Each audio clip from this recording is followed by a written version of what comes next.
Hi, we are a multidisciplinary senior design team in the Kate Gleason College of Engineering.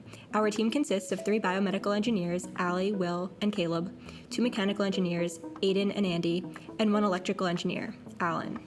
We partnered with RIT's Tissue Regeneration and Mechanobiology lab, supervised by Dr. Karen Wirtz, to design a microscope mountable pressurized bioreactor. Our mission is to address a struggle shared by nearly 80% of the world's population, chronic back pain. This pain often stems from the intervertebral discs in our spine. Inside these discs, cellular sensors react to the pressure of everyday movements such as walking or lifting. In a damaged back, these sensors go into overdrive, causing inflammation and pain. To treat this, researchers need to study these cells under the pressures exhibited in the human spine. However, right now, it's nearly impossible to apply high enough pressures while simultaneously viewing the cells under a microscope. Successfully filling this gap for our stakeholders means a robust, modular, and real-time solution. We aren't just building a pressure chamber, but a system that allows us to better understand the spine.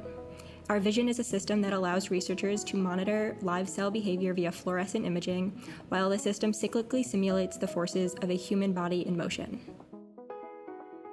Building on the work of a previous team, we realized that a mechanical syringe wasn't fast enough to mimic the high-frequency forces in the spine.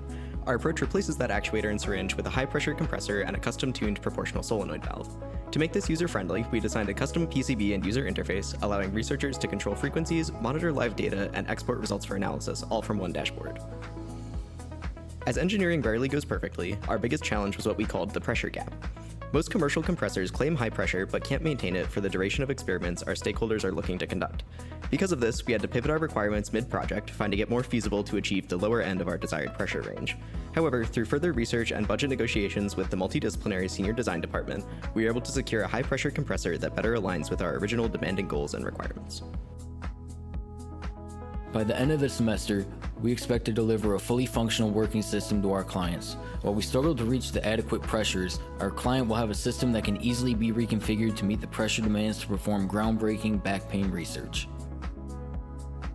We would like to thank our clients Dr. Karen Wirtz and Gabby Wagner for their time and resources, members of the MSD department, our guide Alan Dawson and Dr. Elizabeth DiBartolo for their support, as well as subject matter experts Professor Carlos Barrios, Ian Brooks, and Dr. Dennis Cormier for their knowledge and valued input, as well as other faculty and professionals both on RIT's campus and in industry that have provided us with guidance as we bring the system to fruition.